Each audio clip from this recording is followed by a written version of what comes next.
안녕하십니까. 만화공인중개사의 저자 이용우입니다. 오늘은 민법 및 민사특별법 제18강 물권법 두 번째 시간으로서 1. 물권법 체계의 두 번째 소단한 물권의 종류, 그리고 2.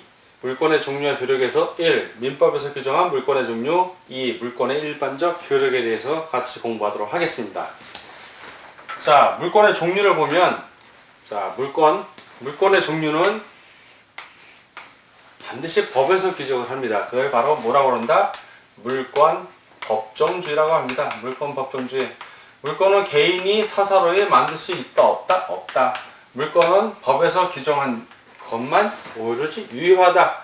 자, 이 물권 법정주의의 의의는 뭐냐면, 물권은 첫 번째, 물권은 배타적이에요. 자, 물권은 배타적이다. 그래서 제3자가 정확히 인식할 수 있어야 돼. 제3자가 인식을 확실히 할 수 있어야 돼. 자, 인식을 할 수 있어야 되기 때문에 물권의 종류와 내용을 법에서 정해줘야 한다는 내용입니다. 첫 번째는. 자, 그럼 두 번째는, 자, 물권의 종류와 내용은, 자, 물권의 종류와 내용. 물권이 종류가 있을 것이고, 그 종류에 따른 하나의 내용들이 있을 것입니다. 이 내용은 뭘로 정한다? 법에서 정한다. 그래서 물권 법정주의예요. 이때의 법은 국회에서 만든 법률만 의미해요. 이건 국회에서 만든 법률을 의미하는 거예요. 자, 법률. 뭐 대통령령이라든가 법의 체계는 여러분들 초등학교나 중학교 때 배운 법의 체계를 한번 생각해 보자고요. 헌법, 법률, 명령, 조례, 규칙. 어떻게 보냐면 헌법은 국민 전체가 국민 투표에 의해서 만든 거예요. 그리고 법률은 누가 만든다? 국회에서. 자, 명령은 행정부.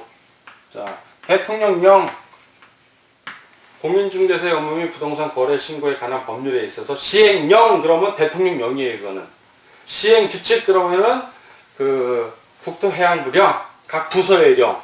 자, 행정부에서 만든 명령이에요. 바로 령으로 나가죠. 법이에요. 법. 그것도 넓은 의미에서 법. 조례는 지방자치단체의 의결기관들, 지자체 시의회, 군의회, 구의회, 도의회, 이 의회에서 만든 거고, 지방의회.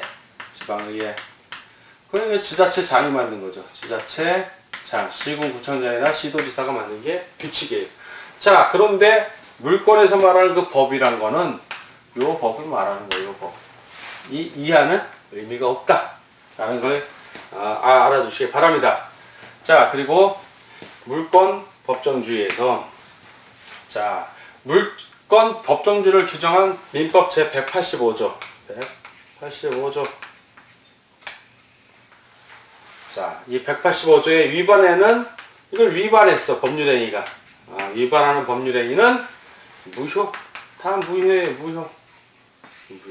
자, 역시 이것도 종류하고 내용으로 나눠볼 수가 있어요. 종류, 내용. 종류를 위반한 경우. 자, 종류를 위반한 경우에는 새로운 물건은 법 외에는 창설할 수 없기 때문에 개인이 마음대로 한 거는 무조건 무효. 이건 무조건 무효예요. 종류를 위반한 건 예를 들어서 8가지 법, 관습법 5가지 외에 나와 당신이 새로운 물건, 우리 건을 한번 만들어 봅시다. 만들어야 의미가 없다는 거예요. 종류 위반. 자, 종류 위반은 무효. 자, 위반했을 때 종류 위반 무효. 자, 내용을 위반했을 때, 내용을 위반한 거 역시 무효죠. 무효인데 요거는 다 위반할 수도 있고 일부만 위반할 수도 있기 때문에 일부 무효의 법리가 적용돼요. 일부 무효의 법리. 자, 무효인 것만 무효로 하고 그 무효가 아닌 다른, 그게 무효인 걸 아니게 알았다면 안 하고 다른 부분을 했을 것이다 라고 추정이 된다면 그 무효인 그거만 위반했으니까 그거만 무효고 나머지는 유효로 한다, 그겁니다. 자, 물권 법정주의는 이렇게 돼 있고, 그럼 물권은 종류가 어떻게 되냐? 자, 물권의 종류를 보면, 자, 물권 법에서 만든 종류 5개가 있습니다. 자, 물권 법정주의. 자, 민법에서 규정해. 우리가 지금 민법을 배우죠? 민법에서 규정한 법을 보면 첫 번째, 점유권이라고 있어요. 점유권. 점유한 권리야. 이거는 뭐 어떤 법의 근원적 점유하고 있는 거에 어떤 힘을 의미하는 게 아니라 단순히 물건을 지배하고 있냐 아니냐. 자, 이 분필을 제가 지배하고 있어요. 직접적으로. 제가 점유하고 있잖아요. 소유권이 나에게 있는지 없는지는 알 수가 없어. 이게 대표이사님이 사준 거야. 이 소유권은 이 에드미스 대표이사님에게 있지. 근데 점유는 누가 해? 내가 하잖아. 그냥 그렇게 생각을 하면 돼요. 점유권, 그런 게 점유권이고, 자, 이 점유권 못지않게 이제 진짜 이걸 점유할 수 있는 근원, 권원이라고 그러죠. 권원. 자, 그거를 본권이라고 그래. 본권. 본래의 권리. 이걸 바로 이런 경우는 이제 권원이 있다라고 표현을 하는데, 자, 어떤 경우 본권은 두 개는, 하나는 소유권, 완전 물권이에요. 소유권. 하나는 소유권이 있고, 소유권에 기해서, 그거에 기해서 소유권의 일부분만 이제 권리를 행사할 수 있는 제한 물권으로 나뉘어요. 제한 물권. 제한 물권. 자, 그리고 이 제한 물권은 또다시 용익 물권, 사용 수익할 수 있는 물권, 그리고 교환 가치를 지배하는 담보 물권이라고 합니다. 담보 물권. 담보 물권. 자, 이렇게 나뉘는데, 요렇게 나는 점유권이 있고, 소유권이 있고, 용익 물권에 지상권, 지역권, 전세권. 담보 물권에 자, 유치권, 질권, 저당권. 몇 개요? 하나, 둘, 셋, 넷, 다섯, 여섯, 일곱, 여덟. 오, 다 나왔네. 민법에서 정한 8종이 다 있는 거예요, 지금. 네, 8종이 다 나와 있습니다. 자, 그의 민법 이해의 법률에서도 규정을 해. 민법 이해의 법률. 타법이죠, 타법. 타법에서도 규정하는 게 있습니다. 뭐, 상법 같은 경우에 상사유치권, 선박저당권 이런 게 있고, 특별법으로 가등기담보권, 임목저당권 이런 게 있습니다. 자, 이제 관습법상. 자, 관습법. 관습법에서 규정한 민법, 물권은 판례, 대법원 판례, 대판이라고 그러죠. 대법원 판례에 의해서 이건 관습법 규정은 없지만 물권이다, 분명히. 첫 번째, 분묘기지권이라는 게 있어요. 분묘기지권. 분묘 그러면 묘를 얘기하는 거예요. 조상님의 묘, 아버지 어머니의 묘. 내 땅에 아버지 어머니 묘를 만들었는데 그 이전한다는 계약이 없이 그냥 그 땅을 판 거예요. 그러면 그 분묘에 대한 기지권이 성립이 돼. 일종의 관습법상의 지상권이 설정이 되는 거예요. 이게 바로 보이지 않는 분묘기증권. 여기 지상권 있죠? 그거에 해당이 되는 거예요. 이런. 자, 분묘기증권. 자, 그리고 관습법상의 법정지상권이라는 게 있어요. 관습법상의 법정지상권. 나중에 이건 법정지상권 배울 때 자세히 배웁니다. 자, 토지와 건물이 있는데, 그 건물은 냅두고 토지만 판 거야. 근데 토지를 팔 때 이 건물을 철거한다는 특약을 안 한 거야. 그러면 그 건물에 대해서는 지상권이 자동적으로 설정이 되는 거예요. 그게 바로 관습법상의 법정지상권이고, 동산의 양도담보 이런 게 있습니다. 자, 이런 게 있다는 것만 알아두시고, 부동산과 관련돼서는 특히 분묘기지권하고 관습법상의 법정지상권, 이건 나중에 지상권 배울 때 또 자세하게 배우니까 그때 더 공부하기로 하겠습니다. 자, 그럼 지상권, 지역권, 전세권, 유치권, 질권, 저당권. 자, 이런 게 있는데, 여러분 공인중개사 시험 범위에는 요 질권만 요거만 제외해. 왜? 이게 동산 질권이거든. 요거만 제외하고 나머지는 다 부동산하고 관련이 있기 때문에 다 배워야 돼요, 여러분들이. 지금 물권 배울 때 질권을 제외한 물권, 이거 배우는 거예요. 지금 우리가 배우고 있는 게 이거고. 자, 용익물권은 사용가치를 담보하고, 담보물권은 교환가치를 담보한다고 했어요. 자, 지상권 같은 경우는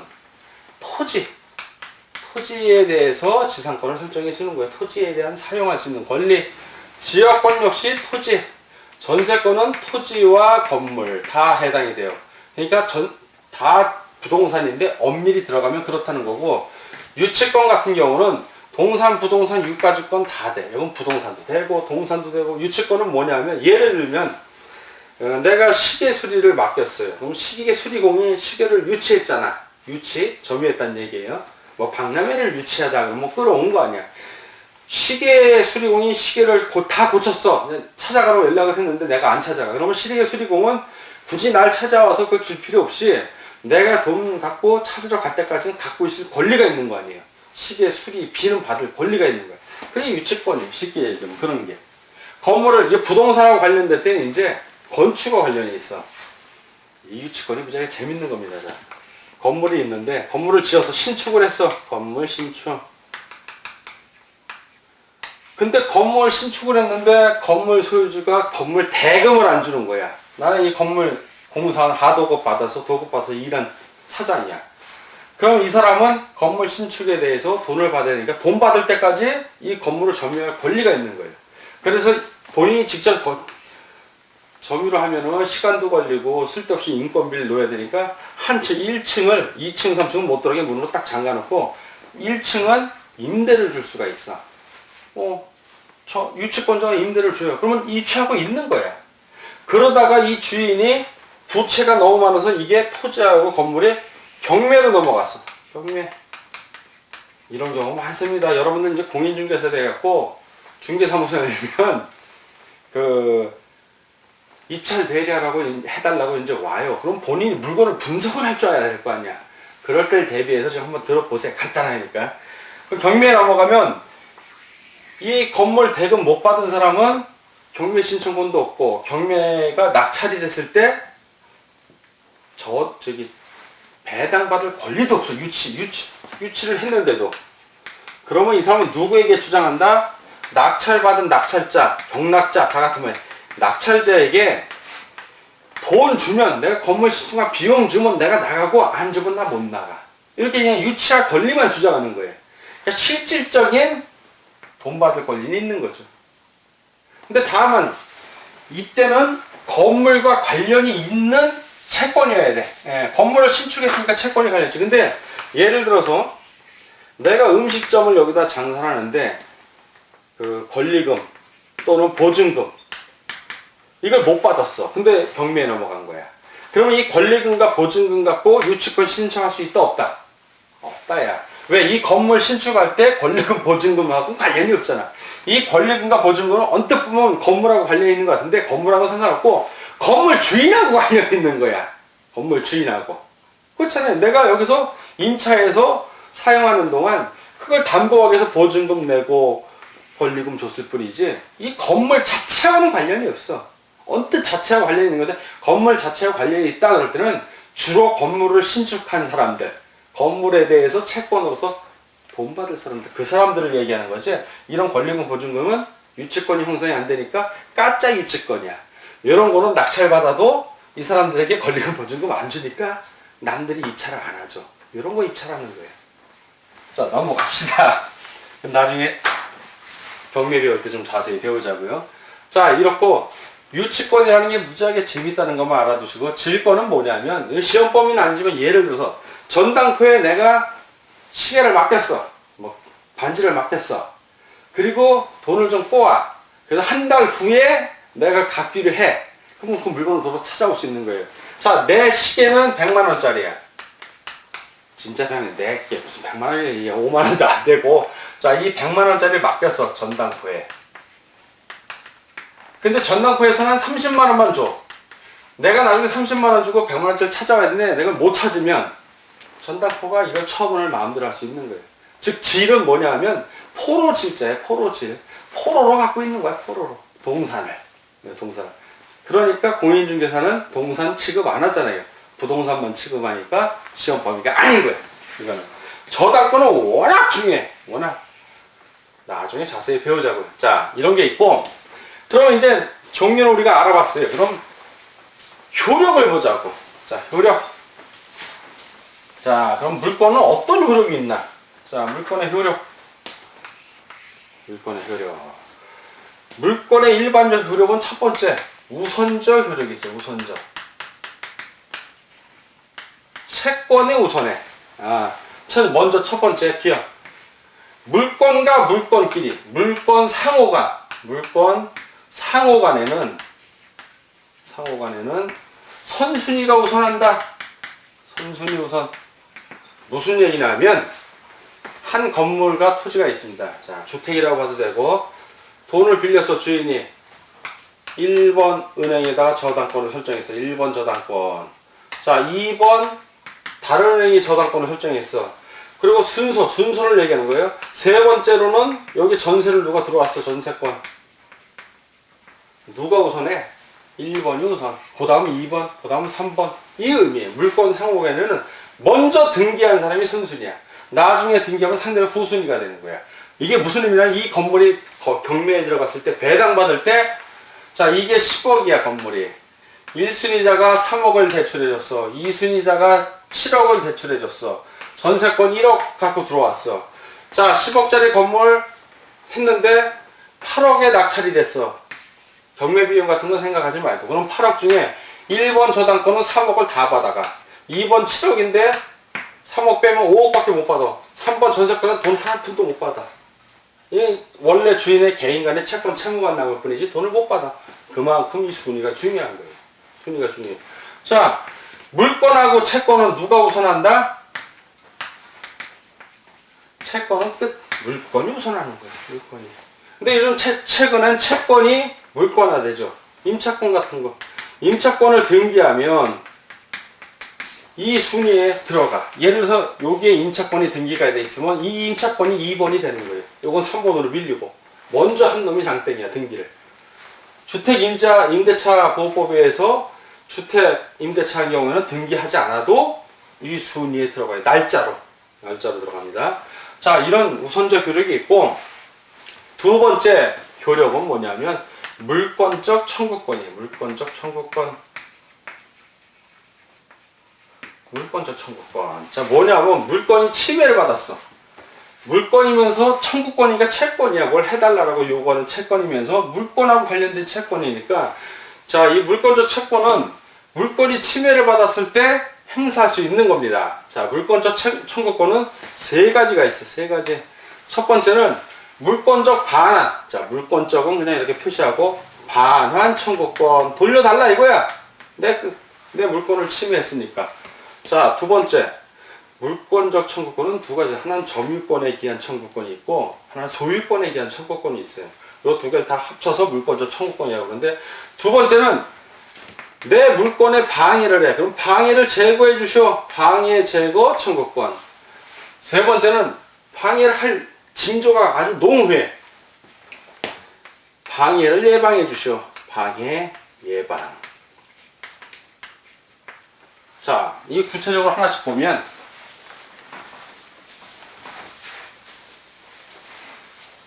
물권적 반환 청구권은 내 자동차를 누가 가져갔어. 그럼 돌려주시오 하는 거예요. 방해 제거는 내가 내 차를 딱 타려고 그러는데 그 앞 차 주변에 누가 짐을 쌓아놨어. 내가 탈 수가 없어. 제거해달라고. 방해 제거. 내가 내 차를 딱 타려고 그러는데 내 주차장 바로 옆에 공사를 하려고 그래. 차가 다칠 판이야 앞으로. 그럼 공사하지 마쇼. 방해를 예방하는 거예요. 동산을 갖고 중부동산이나 동산을 갖고 오면 이해가 하시는데, 이제 부동산이라고 여러분들이 헤매. 자, 갑이 있고 갑 토지가 있어. 갑 토지에 을이 무단으로 점유해서, 이 토지를 무단으로 점유해서 건물을 지어. 건물 신축. 권리도 없어. 자, 그럼 갑은 뭘 해야 돼? 첫 번째, 내 토지를 반환해 주쇼. 반환 청구권 해야죠. 두 번째, 방해 제거. 내가 반환을 받은데 여기다 건물을 신축, 뼈대로 올리니까 이게 있으면 앞으로 내가 점유를 못 하잖아. 건물 철거, 즉 방해 제거를 요구할 수가 있는 거야. 이 두 개를 하는 거야. 해달라고. 물권적 청구권을 하는 거야. 자, 그럼 보자고요. 침해자야. 이건 원래 소유자고. 그러면 침해한 거에 대해서 물권적 청구권, 반환 청구 및 방해 제거를 동시에 할 수가 있어요. 손해 입은 게 있다면 손해배상도 청구할 수가 있는 거야. 자, 그런데 한번 발전을 합니다. 이제부터 슬슬. 요거까지 이해가 가. 자, 갑, 토지 소유자, 그냥 토지 소유자라고 표현하고, 침해자, 무단으로, 자, 1. 무단 신축, 무단으로 건물을 신축했어. 아까는 바로 물권적 청구권을 행사했어요. 자, 이 물권적 청구권을 행사를 했는데, 행사를 딱 하려고 보니까 침해자가 건물 만들어 놓고 건물을 팔았어. 양도했어. 자, 양수인. 건물 양수인이야, 건물. 자, 이 사람이 팔고 떠났어. 누구에게 물권적 반환 또는 방해 제거 청구를 해야 돼. 물권적 청구권을. 현재 침해자. 현재 침해자. 즉, 물권적 청구권은 현재 침해자에게 청구를 하는 거예요. 현재 침해자에게. 그것도 이해가 가. 그런데 양수인이 아니라 이 인간이 떠나긴 떠났는데 거기를 임대를 해줬어. 임차인이지. 음식을 뭐 한다든가. 그러면 이 사람은 직접 점유자야. 직접 침해인이지. 직접 점유자. 이건 간접 점유자가 되는 거예요. 간접 점유자. 건물 소유자니까. 간접 점유자. 자, 이 경우 아까는 양도를 하고 떠난 경우에는 현재 침해자에게 하면 되는데 이 경우는 누구에게 해야 되나?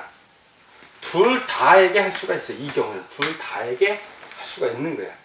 이것이 바로 전형적인 물권적 청구권의 예시를 하는 겁니다. 자, 건물 임차인은 직접 점유자, 건물 침해자는 간접 점유자. 그러나 간접 점유자, 지적 점유자, 나중에 이제 점유권 배울 때 우리가 또 배우지만 직접 점유자 밑에 점유 보조자라고 있어. 점유 보조자. 슈퍼마켓 직원을 생각하면 돼. 음식점의 직원을 그냥. 점유 보조자밖에 점유 임차인도 안 보여. 일하는 사람들밖에 없어. 그 사람들에게 물권적 청구권을 행사할 수 있다 없다? 없다. 이 사람들은 권리자가 아니잖아. 행사하면 뭐해? 나 몰라. 나 이러면 끝이야 이 사람들은. 그러나 임차인에게는 할 수가 있어. 안 해? 그럼 법원에 소송해서 강제 집행했으니까 헐어버리고 그동안 들어간 비용하고 그 자기가 받은 손해배상 다 청구하면 되는 거예요. 개인이 자기 가서 망치로 두들기는 거 그런 건 안 돼. 우리나라는 법에 의존하는 거지.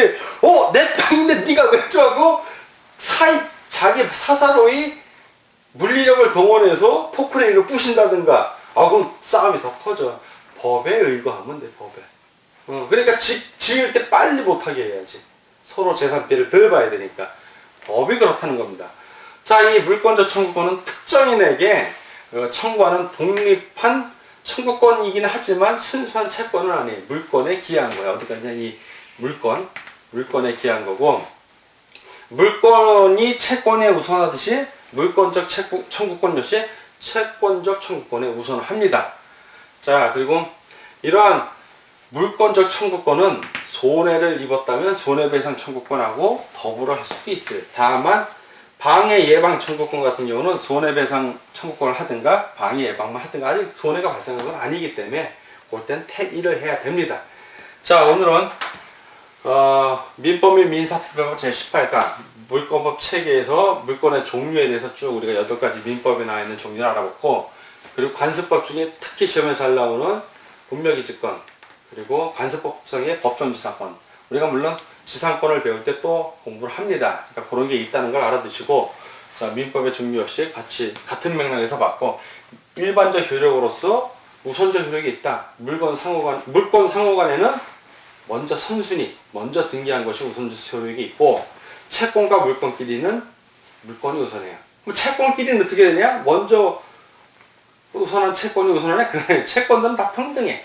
채권은 다 평등해요. 누구나 다 n분의 1 권리가 똑같아져.